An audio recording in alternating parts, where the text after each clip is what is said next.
यहाँ पे आज मैं आपके साथ शेयर करने वाला हूँ 10 ऐसे बुक्स जो आपको पढ़नी चाहिए अगर आप इंग्लिश सीखना चाहते हैं तो। और यहाँ पे ऑफ कोर्स ये सारी की सारी बुक्स इंग्लिश के अंदर हैं। सो अगर आपको इंग्लिश आती है थोड़ी बहुत तभी आप इन बुक्स को पढ़ पाएंगे। अगर आपको इंग्लिश आती नहीं है ABC से तो मेरे हिसाब से आपको इस बुक्स के अंदर से कुछ भी समझ में नहीं आएगा, बिकॉज अभी सारा का सारा इंग्लिश के अंदर लिखा गया है इसी वजह से। सो अगर आप इंग्लिश को समझ पाते हैं थोड़ा बहुत तो आपको इस बुक को पढ़ना चाहिए। काफ़ी सिंपल भाषा के अंदर लिखी गई है, सिंपल वर्ड्स हैं, सो आपको समझने में बहुत ही दिक्कत नहीं आएगी। और अगर आती भी है तो आपको मेरे हिसाब से आइडिया हो जाएगा, बिकॉज ऑफ जो वर्ड्स होंगे वो काफ़ी फेमिलियर से रहेंगे समझने के लिए। सो बात कर लेते हैं इन सारी की सारी बुक्स के बारे में। So let's begin this one, shall we. यहाँ पे पहले नंबर की बुक है ऑफ कोर्स द अल्केमिस्ट। नाम सुना होगा बट नहीं पढ़ी है तो पढ़ लेना। काफ़ी सिंपल भाषा के अंदर लिखी गई है, इंग्लिश के अंदर ऑफ कोर्स, बट जो इंग्लिश के वर्ड है वो काफ़ी सरल है, काफ़ी सिंपल है, तो समझने में आपको कोई भी दिक्कत नहीं आएगी। ऐसा नहीं लगेगा कि यार मैंने ये वर्ड को पहली बार सुना है, आपने सुना ही होगा पहले, और वही इसके अंदर आपको मिल जाएगा। काफ़ी सिंपल भाषा के अंदर लिखी गई है और स्टोरी भी काफ़ी अच्छी है। सो अगर आपने एक बार पढ़ना शुरू किया तो आप मेरे हिसाब से इस बुक को ख़त्म करने के बाद ही उठोगे। सो 1 या फिर 2 दिन के अंदर आप ख़त्म कर पाएंगे। ऐसी स्टोरी आपको इस बुक के अंदर मिल जाती हैं और इंग्लिश भी काफ़ी सिंपल है, समझने में मेरे हिसाब से कोई भी इशू नहीं आना चाहिए। अगर आप थोड़ा बहुत इंग्लिश को समझ पाते हैं या फिर थोड़ा सा बहुत बोल पाते हैं या फिर थोड़े बहुत इंग्लिश के वर्ड आपको पता हैं तो सो पढ़ लेना। काफ़ी सिंपल भाषा के अंदर लिखी गई है ऑफ कोर्स द अल्केमिस्ट। यहाँ पे सेकंड बुक है of course do epic shit by Ankur Warikoo. Ankur Warikoo की स्टोरी के बारे में ही ये बुक। ओवरऑल बात करें तो उनके जो लाइफ के फेलियर्स या फिर उन्होंने क्या क्या सीखा था उनके लाइफ के अंदर से, वो सब कुछ इस बुक के अंदर ऑथर ने भर भर के आपको बताया है और समझ जाने की कोशिश की है आपको। और इंग्लिश की बात करें तो काफ़ी सिंपल भाषा के अंदर लिखी गई है, जो वर्ड है वो भी काफ़ी सिंपल है। और दूसरी बात, इंडियन ऑथर हैं तो इंग्लिश भी कुछ इस तरह का होगा, बहुत ही भारी भरकम नहीं है। जो वर्ड है वो भी काफ़ी सिंपल है, बहुत ही भारे भारे वर्ड्स को यहाँ पे इस बुक के अंदर डिस्क्राइब या फिर लिखा नहीं है, जो एक काफ़ी अच्छी बात है। सो पढ़ लेना अगर आपको इंग्लिश सीखना था तो। एंड ऑफ कोर्स इंग्लिश थोड़ा बहुत आता है तभी समझ पाएंगे। अगर आपको इंग्लिश ABC से आता नहीं है तो फिर मैं क्या ही बोलूँ। सो आपको पहले स्टार्टिंग से स्टार्ट करना पड़ेगा। बट जिन लोगों को इंग्लिश समझ में आता है, थोड़ा बहुत समझ पाते हैं और ज़्यादा समझना था तो इस बुक को पढ़ लेना। काफ़ी सिंपल बुक है, काफ़ी सिंपल भाषा के अंदर लिखी गई है। Do epic shit by of course Ankur Warikoo. So पढ़ लेना अगर अब तक नहीं पढ़ी थी तो। यहाँ पे थर्ड नंबर की बुक है of course who moved my cheese. काफ़ी सिंपल स्टोरी है यार। स्टोरी मेरे हिसाब से आपको काफ़ी पसंद आ सकती है, मुझे काफ़ी पसंद आई है। मैंने अराउंड 3-4 महीने पहले इस बुक को पढ़ा है। सो पढ़ लेना, काफ़ी अच्छी स्टोरी है यार। एक बार पढ़ना शुरू किया तो आप ख़त्म कर ही दोगे। वाई? बिकॉज कितने पेजेस है पता है? अराउंड 85 पेजेस है, सिर्फ 85 पेजेस। और जो इंग्लिश है वो भी काफ़ी सिंपल है। और मैं आपको एक दूसरी बात बताना चाहता था, यहाँ पे अगर आप इंग्लिश सीखने के लिए इस बुक को पढ़ रहे हैं तो एक बुक मार्कर लेना और यहाँ पे ऐसे टिक मार्क करते जाना। मैंने यहाँ पे कुछ जो कोट्स थे इस बुक के वही मैंने टिक मार्क किए। बट अगर आपको लगता है कि यार कोई ऐसा वर्ड है वो बहुत ही भारी है या फिर मैंने पहली बार सुना है तो इसको बुक मार्क कर लेना। और जब आप दोबारा इस बुक को विजिट करेंगे तो कुछ आइडिया हो जाएगा कि यार ये वर्ड क्या था, इसका मीनिंग क्या था, वो सब कुछ। सो एक मार्कर लेने के बाद बुक को पढ़ना शुरू करना। इनमें से कोई भी बुक पढ़ते हैं तो सो काफ़ी ईजी रहेगा आपको और समझ पाएंगे जो भी वर्ड है उसको या फिर उसकी मीनिंग को, अगर आप दोबारा रिपीट करते हैं इस बुक को तो। So yes, end of course ये सारे के सारे बुक की तरह इसके अंदर भी इंग्लिश काफ़ी सिंपल है, दैट्स वाई इस लिस्ट के अंदर मैंने ऐड की है। सो समझना काफ़ी सिंपल रहेगा, इजी रहेगा, सरल रहेगा, बहुत ही दिक्कत नहीं आएगी। सो ये भी है। सो पढ़ लेना। कौन सी बुक? ये वाली जिसका नाम है of course who moved my cheese. यहाँ पे चौथे नंबर की बुक है of course the power of your subconscious mind. इसके बारे में है, माइंड के बारे में है। सो अगर आपको समझना था माइंड के बारे में और उसी के साथ साथ इंग्लिश भी सीखनी थी तो इस बुक को पढ़ लेना।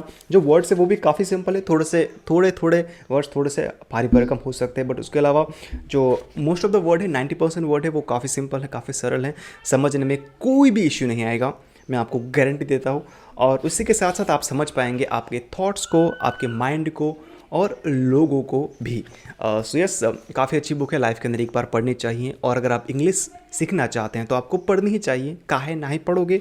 अगर आपको इंग्लिश बोलना लिखना सीखना था तो सो ऑफ कोर्स पढ़ लेना the power of your subconscious mind.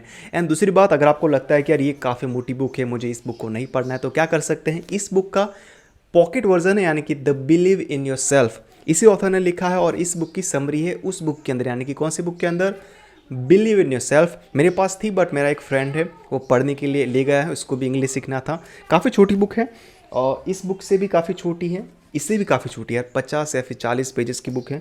सो आप इस बुक को भी ले सकते हैं अगर आपको इतनी मोटी बुक को नहीं पढ़ना था तो। The believe in your self, इसकी समरी। यहाँ पे 5वें नंबर की बुक है, ऑफ कोर्स कौन सी वाली, ये वाली जिसका नाम है ईट दैट फ्रॉग। ये बुक किसके बारे में है, प्रोकास्टिनेशन के बारे में। इसका मतलब क्या होता है कि यार चीज़ों को डिले करना। मान लो कि यार आपने आज कहा है कि मैं आज शाम को 5 बजे से डेली कसरत करूंगा, बट जब शाम होती है तो आप बोलते हैं कि यार नहीं यार आज नहीं करता हूँ, मैं कल सुबह कर लूँगा। और जब सुबह होती है तो आप बोलते हैं कि यार मैं सुबह नहीं करता हूँ, मुझे ये काम है वो काम है, मैं पक्का शाम को कर लूँगा। सो चीज़ों को डिले कैसे नहीं करना है इसके बारे में है। टाइम को कैसे मैनेज करना है, वर्क को कैसे मैनेज करना है, वो सब कुछ ऑथर ने काफ़ी कॉम्पैक्ट वे के अंदर आपको इस बुक के अंदर समझाया है। सो पढ़ लेना अगर आपको समझना था टाइम को या फिर वर्क मैनेजमेंट को। और उसी के साथ साथ ऑफ कोर्स जो इंग्लिश है वो भी काफ़ी सिंपल है, काफ़ी सरल है। शब्दों को आप सही तरीके से समझ पाएंगे, पता चल जाएगा कि आपको क्या ये वर्ड क्या बोलना चाहता है, इसका मीनिंग क्या, वो सब कुछ। बिकॉज ऑफ इंग्लिश काफ़ी सिंपल है, काफ़ी सरल भाषा के अंदर ऑथर ने इस बुक को लिखा है। सो समझने में कोई भी इश्यू नहीं आएगा आपको इस बुक के अंदर। सो पढ़ लेना कौन सी वाली, ये वाली जिसका नाम है ईट दैट फ्रॉग। यहाँ पे 6 नंबर की बुक है, ऑफ कोर्स ये वाली जिसका नाम है एटीट्यूड इज लिटरली एवरीथिंग। सो पढ़ लेना अगर आपने अब तक इस बुक को नहीं पढ़ा है तो। और ये बुक का जो साइज़ है वो काफ़ी छोटा है, अराउंड 110 पेजेस हैं। बट इसके अंदर जो कुछ पेजेस के अंदर कुछ कोट्स हैं, उसकी वजह से ये छोटी हो जाती हैं। सो आप फटाफट से ख़त्म कर पाएंगे इस बुक को। और लिटरली इस बुक का मीनिंग क्या है कि यार अपने आप को मक्कम रखो, लाइफ के अंदर कोई भी इशू आता है या फिर डाउनफॉल आता है, कुछ ड्रॉबैक्स आते हैं तो उसको समझो, उसके बाद आगे बढ़ो। ऐसे नहीं खच्चर की तरह आप आगे बढ़ते रहो, ऐसा नहीं करना है। सिचुएशन आती है लाइफ के अंदर, उसको समझना है, उसके बाद आगे बढ़ना है। ऐसे ही नहीं बढ़ना है, वो सब कुछ है। उसके अलावा भी काफ़ी सारी चीज़ें हैं जो ऑथर ने इस बुक के अंदर बात की। सो पढ़ लेना ये वाली बुक। और ऑफ कोर्स सभी बुक की तरह इंग्लिश काफ़ी सिंपल है, काफ़ी इजी है, समझने में मेरे हिसाब से कोई भी इशू नहीं आएगा। और अगर आपको लगता है कि यार कुछ ऐसे वर्ड हैं जो मैंने पहली बार सुने हैं या फिर मुझे समझ नहीं आ रहा है कि ये वर्ड कैसा है, तो गूगल करो और एक मार्कर साइड में रखो और इसको इसे मार्क कर लो। सो कुछ आइडिया हो जाएगा। अगर आप दोबारा पढ़ते हैं इस बुक को सो पता चल जाएगा कि यार ये मैंने मार्क किया था, इसका मीनिंग ये है। सो वो काफ़ी ईजी हो जाता है अगर आप दोबारा इस बुक को पढ़ने की अपेक्षा रखते हैं तो। सो पढ़ लेना ये वाली बुक। यहाँ पे 7वें नंबर की बुक है, of course think and grow rich. थोड़ी सी मोटी बुक है बट जो ज्ञान है वो भी काफ़ी मोटा मोटा है। सो अगर आपने अब तक नहीं पढ़ा है तो पढ़ लेना। और इसके अंदर थोड़ी सी इंग्लिश थोड़ी सी हार्ड रहेगी। इन सारे के सारे बुक्स जो मैंने पहले बात की उनके मुकाबले थोड़ी सी इंग्लिश हार्ड हो सकती है कुछ लोगों के लिए। सो अगर आपको लगता है कि यार मुझे इंग्लिश बहुत ही नहीं आती है तो इस बुक को थोड़ा सा साइड में रखना, इन बुक को पढ़ लेना, उसके बाद इस बुक को पढ़ना। बट पढ़ना लाइफ के अंदर एक बार तो, बिकॉज जो ज्ञान है वो काफ़ी ज़्यादा है, भर भर के ऑथर ने इस बुक के अंदर डाला है। सो पढ़ लेना लाइफ के अंदर एक बार तो, जब कभी भी आपको इंग्लिश आ जाए ना कि यार अभी मैं पढ़ सकता हूँ तो पढ़ लेना। सो यस, मैं दोबारा या फिर दूसरा मैं क्या है बोलूँ इस बुक के बारे में, लाइक मेरी one of the favourite book है। सो यही मान के चल सकते हैं आप। और ऐसे भी बहुत ही हार्डकोर इंग्लिश नहीं है। सो अगर आप जाना चाहते हैं तो जा सकते हैं इसको पढ़ने के लिए। अगर कुछ वर्ड्स पसंद क्या समझ नहीं आते हैं तो मार्कर से टिक कर लेना, उसके बाद सर्च करना और उसके साइड के अंदर लिख लेना कि इसका मतलब ये होता है। सो ईजी हो जाएगा और कुछ नए वर्ड्स आपके लाइफ के अंदर ऐड हो जाएंगे या फिर आपकी डिक्शनरी के अंदर ऐड हो जाएंगे। सो वो भी है।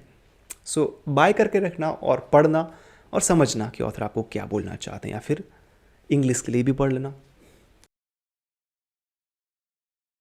यहाँ पे 8वें नंबर की बुक है, ऑफ कोर्स ये वाली जिसका नाम है who will cry when you die. Literally इसका मीनिंग नहीं है इस बुक का। ऐसा नहीं बताया ऑथर ने कि यार आप जब मरोगे तो कौन रोएगा, ऐसा नहीं बताया है, बट ऐसा बताया है कि लोगों को कैसे समझना है, अपने आप से कैसे बातें करनी है, अपने आप के साथ कैसे टाइम स्पेंड करना है, अपने आप को कैसे इम्प्रूव करना है, अपने थॉट्स को कैसे समझना है, अपने माइंड को कैसे समझना है और अपनी लाइफ को कैसे बेहतर बनाना है सही वे के अंदर। ऑथर ने वो सब कुछ बताया है, ऐसा नहीं बताया कि यार आप जब मरोगे तो कौन रहेगा। सो यस, बुक को पढ़ लेना। काफ़ी पॉकेट साइज से देख सकते हैं, मेरे हाथ के अंदर आ जाती है ये। एंड ऑफकोर्स यहाँ पे इंग्लिश की बात करो तो काफ़ी ईजी है, no issue about that shit. Of course यहाँ पे इंग्लिश की बात करो तो इंग्लिश भी काफ़ी ईजी है, समझने में मेरे हिसाब से कोई भी इशू नहीं आएगा। अगर आता है तो मार्क कर लेना, सर्च करना और समझ में आ जाएगा कि यार ये या फिर वो वर्ड का मतलब क्या होता है। सो यस, इंग्लिश काफ़ी सिंपल है। और दूसरी बात, यहाँ पे इस बुक के अंदर आपको मिल जाते हैं 101 चैप्टर्स। इसकी वजह से इसकी पेज की साइज़ है 202, एक चैप्टर 2 पेजेस का। सो समझने में कोई भी इशू नहीं आएगा, बहुत ही लंबा लंबे चैप्टर नहीं है, तो ऐसा बोर फील नहीं होगा या फिर कंटाला नहीं आएगा पढ़ते समय। एक चैप्टर 2 पेजेस के अंदर ख़त्म हो ही जाएगा। सो यस, पढ़ लेना, काफ़ी फटाफट से आप ख़त्म कर लेंगे और काफ़ी अच्छी बुक है अपने आप को समझने के लिए। इन इंग्लिश भी काफ़ी अच्छी है, तो इंग्लिश को सीखने के लिए भी। यहाँ पे लास्ट 2 बुक है, ऑफ कोर्स पहली है यानी कि 9वें नंबर की बुक है rich dad and poor dad, and 10वें नंबर की बुक है ये वाली रीवर्क। दोनों ही बुक की इंग्लिश थोड़ी सी हार्ड है, लाइक लिटिल बिट। सो वो देख लेना, अगर आपको इंग्लिश थोड़ी सी ज़्यादा अच्छी आती है तो इस बुक को पढ़ लेना पहले, बिकॉज अब जो ज्ञान है वो काफ़ी भर भर के हैं। और इन दोनों बुक को लाइफ के अंदर एक बार पढ़ लेना, लाइक एक बार जो ये वाली बुक है वो आपको समझाएगी पैसे के पीछे का ज्ञान, पैसे को कैसे मैनेज करना है और कैसे समझना है उनके बारे में। और ये बुक आपको समझाएगी टाइम को कैसे मैनेज करना है और बिज़नेस कैसे स्टार्ट करना है, बिज़नेस को कैसे समझना है, बिज़नेस को कैसे मैनेज करना है और वर्क को कैसे मैनेज करना है। वो सब कुछ लिटरली वर्क और टाइम मैनेजमेंट के बारे में है ये वाली बुक, और ये वाली बुक पैसे के बारे में है। सो लाइफ के अंदर एक बार पढ़ लेना। इंग्लिश थोड़ी सी हार्ड है इस बुक की तरह, कौन सी वाली, ये वाली थिंक एंड ग्रो रिच की तरह। ये तीनों की तीनों बुक की थोड़ी सी इंग्लिश हार्ड हो सकती है कुछ लोगों के लिए, दैट्स वाई मैंने इन बुक को लास्ट के अंदर रखा है कंपेयर टू दूसरी 7 बुक्स के मुकाबले। सो पहले अगर आपको इंग्लिश थोड़ी बहुत आती है तो पहले वो 7 बुक्स को फिनिश कर लेना, उसके बाद इन 3 बुक्स की तरफ जाना। सो यस, ये थी कुछ 10 बुक्स जो आपको पढ़नी चाहिए अगर आप इंग्लिश सीखना चाहते हैं तो। एंड ऑफ कोर्स मैंने पहले भी बताया है, ये बुक सारे के सारे इंग्लिश के अंदर लिखी गई है। इसके हिंदी वर्जन भी है या फिर दूसरी कुछ रीजनल लैंग्वेज के अंदर भी अवेलेबल है, बट अगर आप इंग्लिश सीखना चाहते हैं तो इंग्लिश के अंदर ही बाय करना। एंड दूसरी बात मैंने पहले भी कहा था फिर से कि अगर आपको इंग्लिश आती है, थोड़ी बहुत समझ पाते हैं या फिर बोल पाते हैं, तभी इन बुक्स को पढ़ना। अगर समझ या फिर बोल नहीं पाते हैं थोड़ा बहुत भी, दैन मेरे हिसाब से इन बुक्स को भी आप समझ नहीं पाएंगे। सो पहले स्टार्ट करना ABC से, समझना इंग्लिश के अंदर कुछ वर्ड्स समझना, कुछ सीखना, उसके बाद इन बुक्स को बाय करने के बाद पढ़ना, वरना पैसे ही वेस्ट होंगे, दूसरा कुछ होगा नहीं। सो अगर आपको थोड़ी बहुत इंग्लिश आती है, लाइक थोड़ी बहुत समझ पाते हैं, तो इन बुक्स को पढ़ लेना, थोड़ी सी और ज़्यादा समझ पाएंगे। सो यही कहूँगा मैं, दूसरा क्या ही बोलूँ। एंड ऑफकोर्स अगर आपके माइंड के अंदर कोई भी डाउट है या फिर क्वेश्चन चल रहा है तो कमेंट कर लेना, मैं आपके जो भी क्वेश्चन या फिर डाउट है उसको सॉल्व करने की कोशिश करूँगा, जितना भी हो सकेगा मेरे हिसाब से मैं ऑफकोर्स सॉल्व करने की कोशिश करूँगा। एंड ये थी कुछ 10 बुक्स, अगर आपने पढ़ी या फिर पढ़ना चाहते हैं तो बताना मुझे कि यार कौन सी पढ़ेंगे या फिर कौन सी पढ़ी है आपने, या फिर आपने क्या क्या सीखा है इन सारे के सारे बुक्स को पढ़ने के बाद in the comment section below. And of course सारे के सारे वीडियो के अंदर बोलते हैं, अगर आपको वीडियो पसंद आता है तो वीडियो को लाइक करके जाना, अगर पसंद नहीं आता है तो डिसलाइक करके जाना, बट मुझे बताना यार कमेंट के अंदर कि यार वीडियो को डिसलाइक क्यों किया, तो हम आने वाले वीडियो के अंदर उसको इंप्रूव करेंगे डेफिनेटली। सो डिसलाइक करते हो तो बता के जाना, अगर लाइक भी करते हो तो बता के जाना, या फिर जो भी है माइंड के अंदर वो कमेंट करके जाना।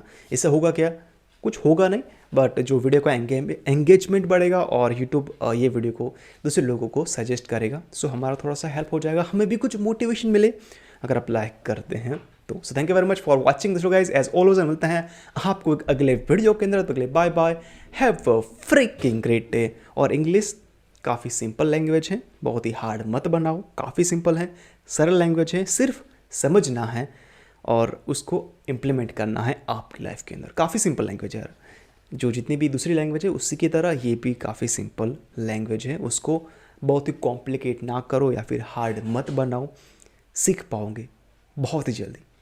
एंड आई होप आप समझ पाओ और सीख पाओ और जो भी है वो कर पाओ लाइफ के अंदर। तो thank you very much, bye bye, have a freaking great day.